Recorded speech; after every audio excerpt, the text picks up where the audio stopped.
Assalamualaikum warahmatullahi wabarakatuh.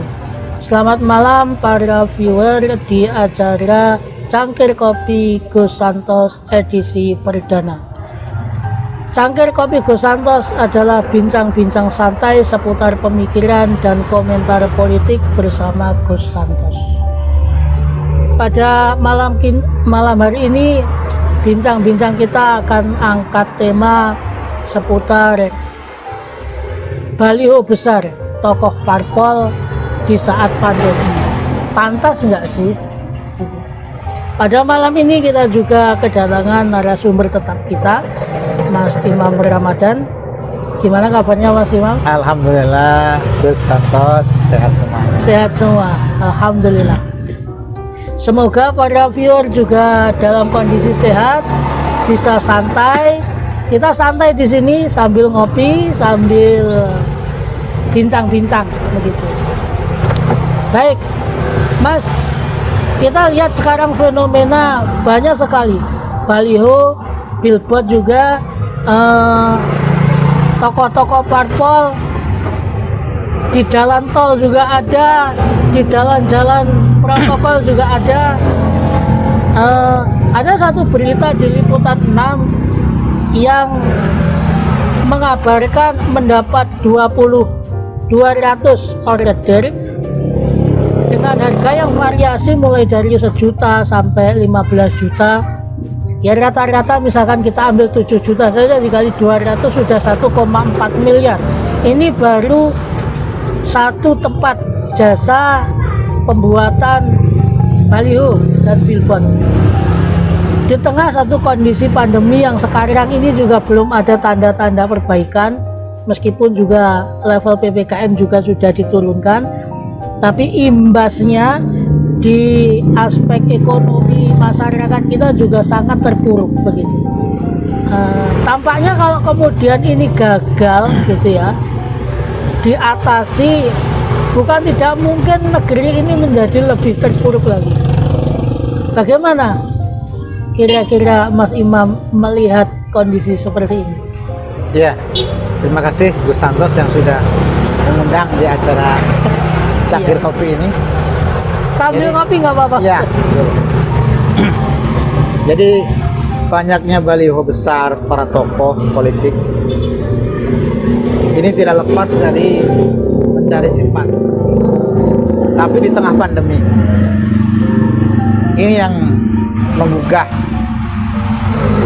nurani kita, apakah pantas di saat pandemi yang cukup panjang ini mereka mengambil momentum untuk memasang baliho besar, dan ini pasti ujung-ujungnya adalah elektabilitas di 2024. Padahal ini masih 2021. 4 tahun lagi. 4 tahun lagi ya.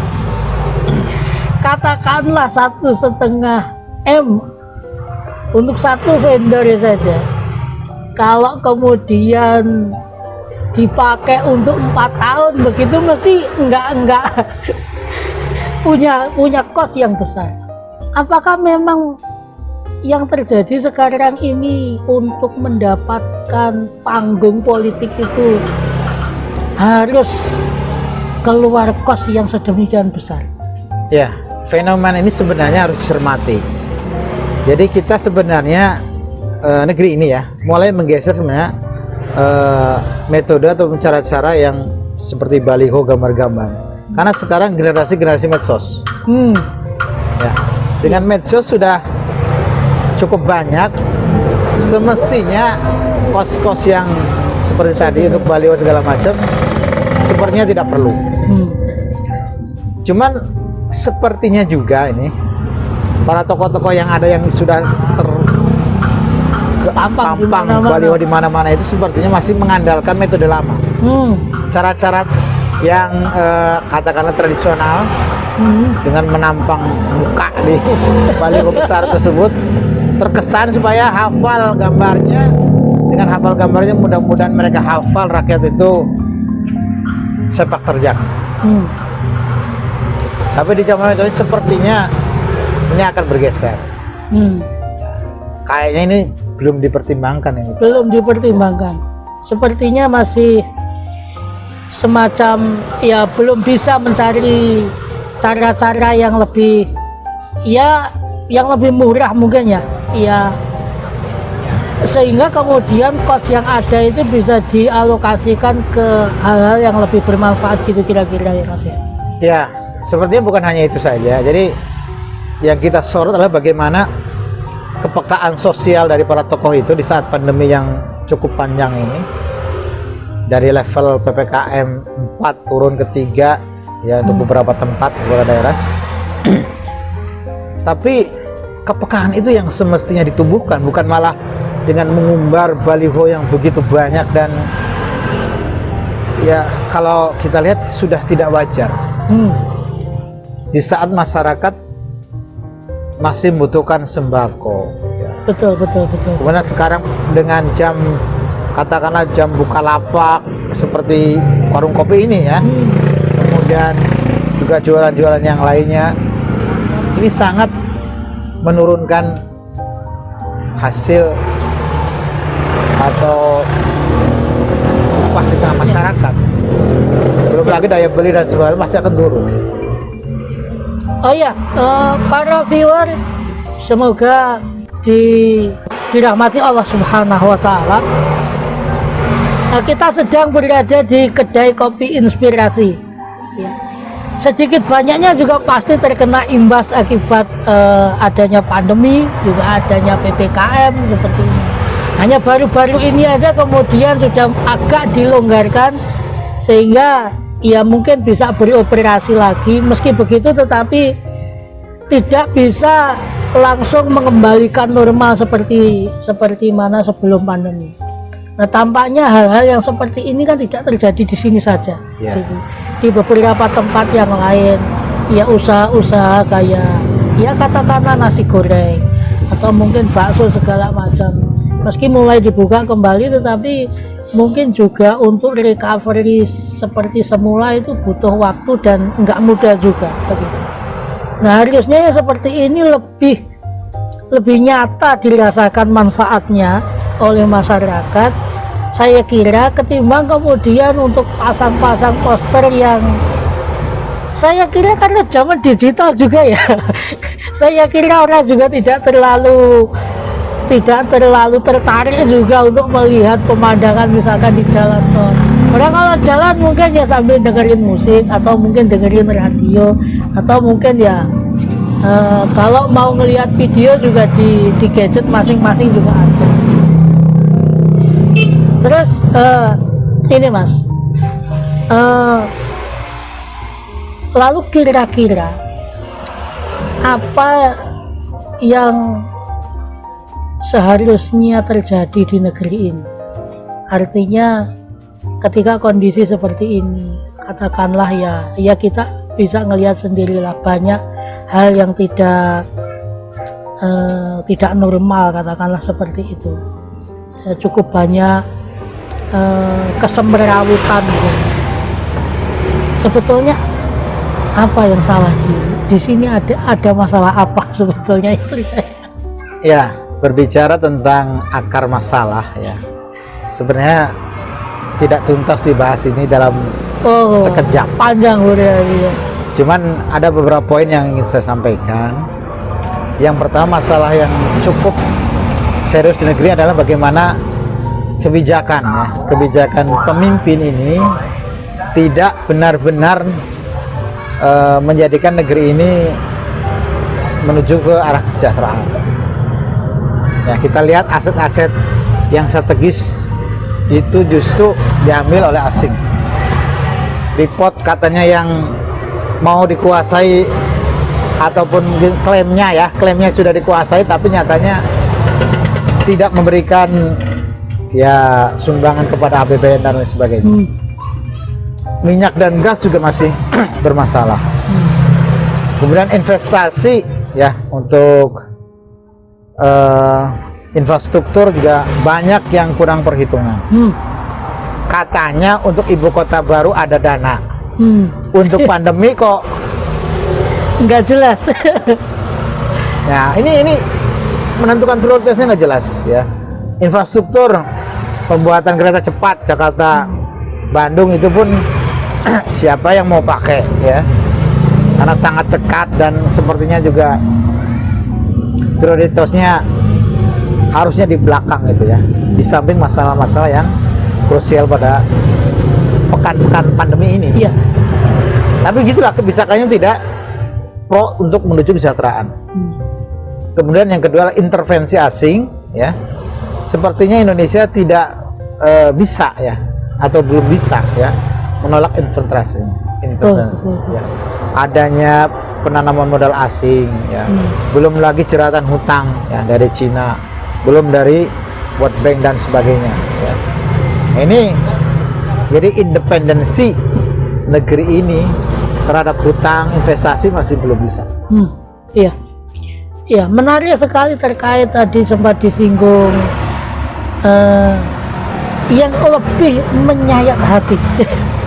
Itu ketika kemudian dana yang seharusnya tersalurkan untuk masyarakat akibat pandemi dan sebagainya, yang kita kenal dengan bansos itu astagfirullahaladzim, malah dikorupsi. Dan ketika kemudian ditangkap dan kemudian divonis pun, saya kira sangat tidak sebanding dengan apa yang telah dikorupsinya. Bayangkan korupsinya sampai 32 miliar ya, vonisnya 12 tahun penjara plus denda 500 juta. Coba bayangkan, katakanlah itu berapa? Hidup di tahanan ya 10 tahun mungkin kalau nanti dapat gerasi segala macam. Tetapi tetap aja tidak tersentuh uang yang telah kemudian dipakai dengan cara yang sangat-sangat kurang etis, dan tentu itu juga menyalahi aturan. Gimana pandangan terkait hal ini? Ada tambahan atau? Iya. Jadi ini sifat yang sangat kecil ya. Tokoh dari parpol pemenang pemilu ya, bahkan bendaharanya yang diangkat jadi menteri sosial justru mengkorupsi bansos. Ya, kita juga perlu tahu tuh, harusnya lembaga-lembaga ini mengorek tuh ya, dana tadi itu yang diambil itu disetor ke partai tidak, belum lagi nanti digunakan untuk pilpres tidak, harusnya ditanya tuh nanti diputar. Iya. Jangan-jangan ada setoran ke sana, jangan-jangan. Nah, ini harus diselidiki oleh lembaga-lembaga independen. Kemudian yang berikutnya adalah bagaimana ya tadi nilai kepekaan sosial ya para politisi ya, atau para pejabat negeri ini nih sangat mengkhawatirkan. Bagaimana tidak mengiris hati ya, menyayat kolbu gitu ya. Di saat kondisi yang seperti ini mereka justru ya menggunakan kesempatan ya, di saat mereka berkuasa ya. Kemudian hukuman yang dijatuhkan sangat-sangat ringan dengan ya katakanlah kejahatan yang begitu besar. Bahkan sebenarnya hakim ya Al-Qasar itu pernah mengatakan ya hukuman semestinya hukuman mati. Dan presiden pernah mengatakan juga ya, tapi ternyata kan tidak sebagaimana yang diomongkan. Betul. Malah hanya 12 tahun, sangat ringan dibanding dengan dana yang dikorupsi. Iya.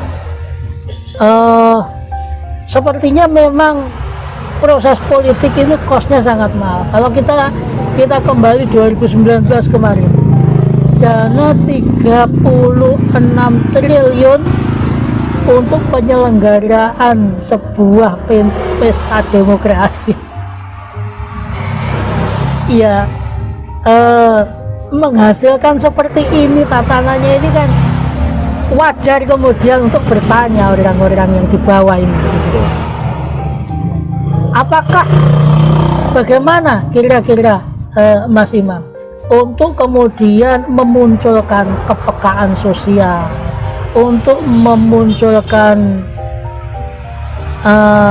apa semacam ya ada tumbuh dalam diri itu malu lah istilahnya seperti itu itu bagaimana sehingga itu tidak tampak tampaknya. Ya, yang perlu dicermati tentang itu adalah bagaimana keteladanan seorang pemimpin. Bagaimana keteladanan pemimpin itu pasti akan dilihat oleh rakyatnya.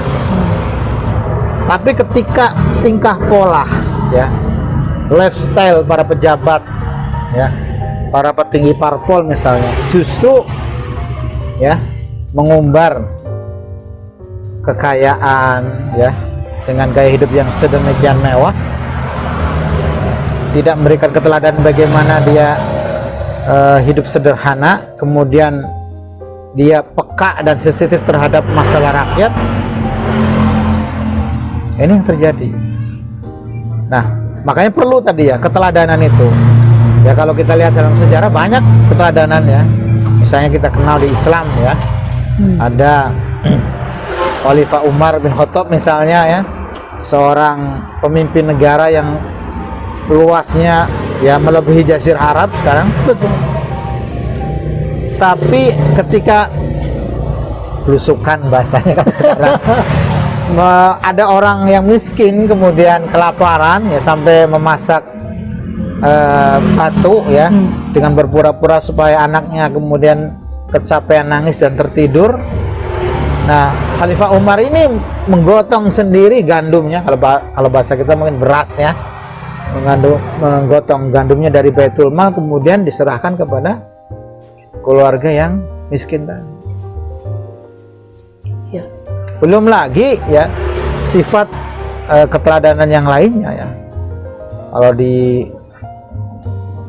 agak-agak tahun 1900-an ya, itu juga ada ya di Turki itu ya, sebuah tempat di mana silahkan orang-orang miskin, orang duafa itu mengambil jatah untuk kebutuhan hidupnya yang disiapkan oleh pemerintah.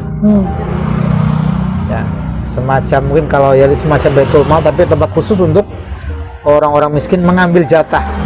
Dan rakyatnya pun kalau melihat pemimpinnya jujur, adil, amanah, mengambilnya sebutuhnya saja. Ya. Butuhnya 2 kilo, 2 kilo, butuhnya 1 liter, 1 liter. Jadi ada rasa malu untuk ngambil lebih. Betul. Mungkin seperti itu. Betul. Tidak melebihi dari yang Dibutuhkan. cukup. Katuran diminum. Terima kasih. Baik, Atas. viewer yang dirahmati Allah, tahun 1995 ya ada sebuah lagu yang ngetren pada masa yang berjudul Gangsta's Paradise ya. Mungkin kalau angkatan milenial pasti ngerti ya, tapi kalau generasi Z mungkin sudah gak ngerti lagu. Itu cerita tentang, sebetulnya secara umum tentang kehidupan anak-anak jalanan yang tidak jelas kehidupannya dan sebagainya. Tetapi kemudian di situ ada sebuah ungkapan tentang bagaimana eratnya kekuasaan yang apa istilahnya, yang erat dengan uang gitu. Dalam satu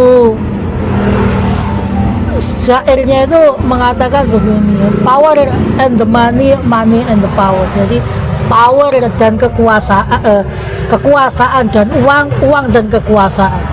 Jadi menit demi menit seperti itu terus kehidupan. Sampai kemudian diceritakan bahwa mereka menggodok aturan di dalam sebuah kitchen atau di dalam dapur itu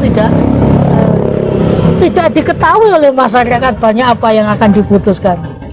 Tetapi kemudian aturan-aturan itu kemudian dipaksakan kepada rakyat. Kemudian di dalam rapnya dalam lagu tersebut dikatakan been spending most their life living in the gangster's paradise. Sebagian besar hidup mereka dihabiskan untuk hidup di surganya penjahat. Tampaknya lagu ini itu meski tidak ada secara formal pernyataan, tentu itu tidak akan pernah ada begini. Tapi terlihat cukup nyata bahwa ada semacam surganya bandit yang sekarang ini mengatur semuanya, sehingga kejadian yang seperti ini itu buah dari sana. Padahal kalau kita